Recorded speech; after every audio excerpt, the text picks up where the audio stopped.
Godaan syubhat apa, godaan syahwat apa. Contoh deh sekarang godaan syubhat. Ya. Ketika saya liburan, ini banyak cerita nih tentang liburan. Ketika liburan di sebuah kota, saya dengar ada namanya ayunan maulid. Apa maksudnya ayunan maulid? Ada ayunan, tahu kan ayunan ya? Kemudian ada kain kuning, kemudian ada kembang-kembangnya. Siapa saja yang merasa dirinya bermasalah, baik sakit atau apapun, ya, dia duduk di ayunan tersebut. Entah itu umurnya balita atau 30-an tahun, 40-an tahun, duduk di situ. Kemudian dia berayun dan sambil ada yang membacakan maulid.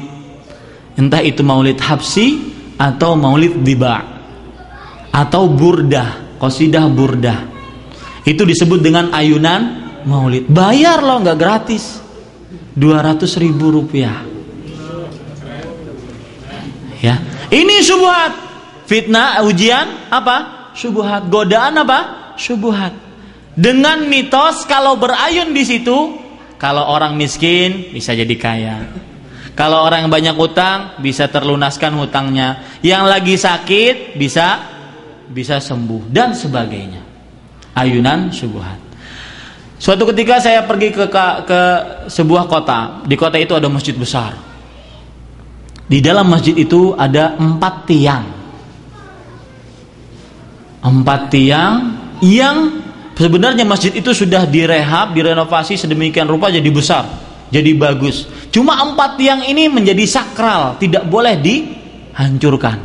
Kenapa? Karena 4 tiang ini konon ceritanya pendiri masjidnya bawa tiang itu sendiri. Tiangnya mungkin seperti ini Pak, gedenya, panjang. Mungkin kalau kita bertiga baru sampai mengelilingi tiang itu, bertiga pegangan tangan, ya. Katanya yang bikin masjid itu bawa sendiri itu kayunya dari tempat yang jauh sampai ke tempat masjid tersebut. Akhirnya dikeramatkan. Cara mengkeramatkannya bagaimana? Dengan cara kalau antum punya hajat, beli kembang, banyak orang yang jualan kembang di sana, digantungkan, kemudian dirangkul dan antum berdoa kepada Allah, niscaya kabul, konon ceritanya. Fitnah syubhat. Ya, ada lagi yang lain. Di kota yang sama, saya nggak menyebutkan kotanya karena untuk privasi. Di kota yang sama ada sebuah masjid, di depannya ada kubah hijau seperti di Madinah. Dan kuburannya juga 3 di dalamnya. Persis, ya. Hijaunya juga sama. Nah, di setiap kuburan di samping kuburan itu ada, di samping pintunya ada tulisan. Dan menurut teman saya, Ustaz Abdullah Zain, yang beliau telah melakukan penelitian dari mulai Aceh sampai ke Kalimantan, itu tulisan ada di setiap kuburan keramat. Tulisannya, Salamullah alaikum ibadallah, Minar rahmani yaghsyakum. Masih bagus. Keselamatan atas kalian wahai orang-orang yang dikubur. Dari Allah rahmat yang telah turun kepada kalian. Masih bagus, nggak ada apa-apanya. Kemudian yang kedua, bait yang kedua, ji'nakum qasadnakum talabnakum. Kami datang kepada kalian. Kami menuju kuburan-kuburan kalian. Kami memohon kepada kalian. Tughithuna tu'inuna. Tolonglah kami. Berikanlah pertolongan kepada kami, perlindungan kepada kami, bihimmatikum wajadwakum. Dengan apa? Dengan kekuatan kalian dan juga kemurahan kalian. Minta tidak? Bahkan kata Ustaz Abdullah Zain, di sebagian kuburan-kuburan keramat diharuskan para penziarahnya harus membaca itu. Tapi kuburan yang saya datangi itu tidak cuma diletakkan begitu saja. Diukir bagus. Ya, fitnah apa? Syubhat. Di masjid yang sama, yang tadi ada tiangnya, ketinggalan ini syubhatnya. Itu ada mihrab. Pendiri masjid dulu. Namanya Datuk si Fulan gitu ya. Pendiri masjid dulu. Mihrab ini dikeramatkan. Caranya digali ke dalam, dikasih keramik. kemudian karena digalikan otomatis ada ke bawah gitu ya. Kemudian dikasih kaca yang bening. Keramatnya bagaimana? Kalau anak Anda panas, tempatkan di atas itu, kemudian Anda berdoa menghadap kiblat kepada Allah Subhanahu wa taala. Ini biasa dilihat oleh sebagian kaum muslimin. Dan itu dikatakan sebagai ritual ibadah dan adat kebiasaan kaum muslimin. Inilah syiar Islam, kata mereka. Fitnah syubhat. Begitu besar fitnah syubhat, harus istiqamah. Salah satunya, makanya Imam Al-Qayyim mengatakan, fa fitnatus syubhati min dha'fil basirah wa qillatil ilm.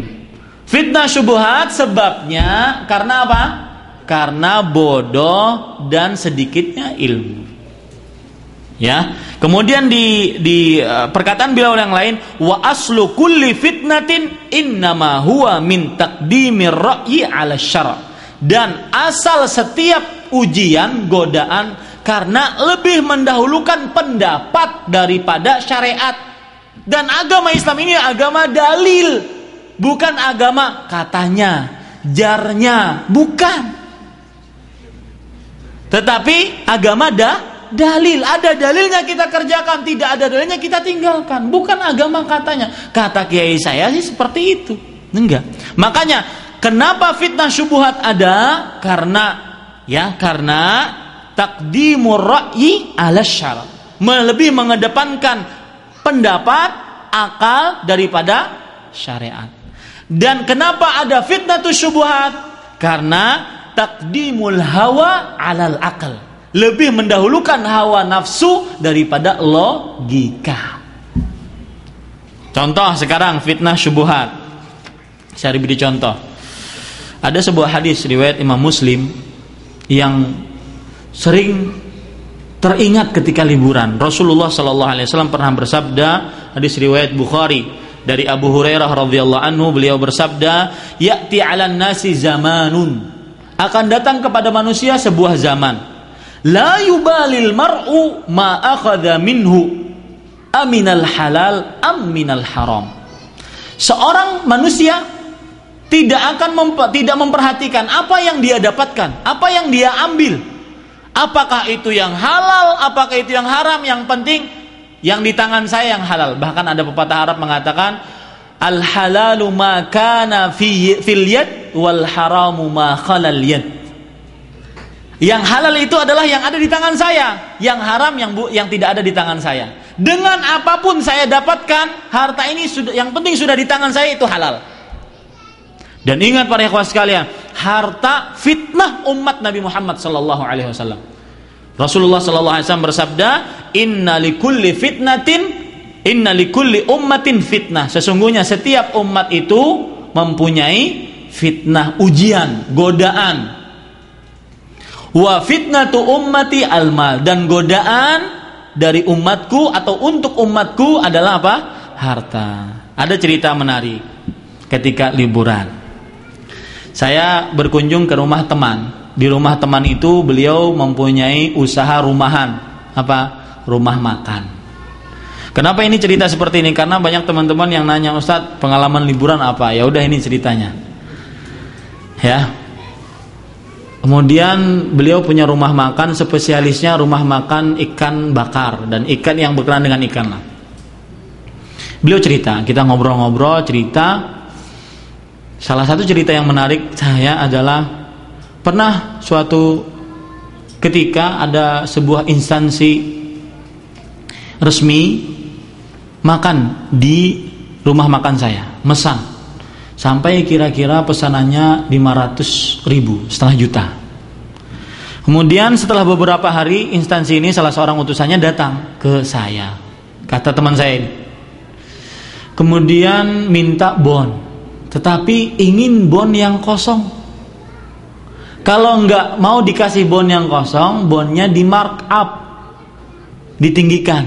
Yang asal makannya 500.000 atau setengah juta, ya paling nggak 10% lah dari situ. Berarti berapa? 550.000. Coba, cuma berapa? 50.000. Dapat apa? 50.000 dapat apa? Duren satu aja nggak dapat ente. Ya para ikhwah sekalian dirahmati oleh Allah Subhanahu wa taala, diminta. Teman saya ini alhamdulillah beliau mengatakan, "Pak, ini rumah makan saya. Bapak makan di rumah makan saya 500.000. Dan saya tidak bisa ngangkat bon ini menjadi 550.000 karena saya berdusta. Kamu tinggal tulis aja, apa sih susahnya? Kalau enggak akan saya bayar." Terserah Bapak enggak mau bayar. Yang penting saya tidak mau berbuat seperti ini. Dan ini rumah makan saya. Kalau enggak mau ya silahkan. Kemudian ada acara kedua dengan instansi yang sama. Tetap seperti itu. Belum dibayar-bayar. Acara yang ketiga sampai berbulan-bulan tidak dibayar-bayar. Bingung. Sampai tagihan naik kan. Akhirnya beliau buka Facebook. Ternyata ada seorang penguasa di Facebook tersebut yang berkaitan dengan instansi ini. Beliau tulis, "Pak, anak buah Bapak makan di rumah makan saya. Sudah beberapa kali dan dalam beberapa bulan ini belum bayar. Mohon tagihannya dibayar." Besoknya langsung bayar. Tapi beliau selamat, tidak meninggikan bon yang ada. Coba lihat antum, berapa sih? Dapat berapa sih? 10% setiap kali makan. Berarti 150.000. Tapi ganjarannya apa? Kata Rasulullah SAW, "La yubalil mar'u ma akhadha minhu aminal haram, aminal halal am minal haram." Tidak memperhatikan apakah itu yang haram, yang setengah haram, setengah halal, yang penting diambil. Cerita pertama. Cerita kedua, orang teman saya ikut ujian di sebuah tempat. Kemudian setelah itu di ruangan psikotes ditawarin, "Pak, kalau mau lulus dan gampang urusan Bapak, ya cukuplah Pak." "Berapa?" kata teman saya. Langsung ditembak. "Cuma 35 juta kok Pak." "Oh, mohon maaf." Diterima alhamdulillah, nggak diterima saya sudah punya pemasukan. Akhirnya memang nggak diterima. Yang ajib, memang nggak terima kan? Yang ajib tahun depannya teman saya ini nggak berniat lagi untuk ikut ujian tersebut. Akhirnya ditelepon, "Pak, mau masih ikut ujian nggak Pak? Sekarang ada diskon Pak."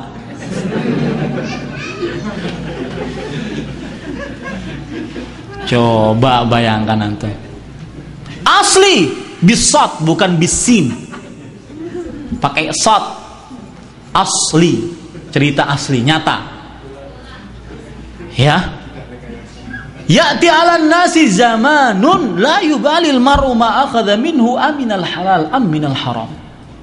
Akan datang suatu zaman, kata Rasulullah SAW, seorang tidak memperhatikan yang dia ambil, apakah itu halal, apakah itu haram, yang penting sampai ke tangan saya, sampai ke kantong saya. Cerita yang kedua.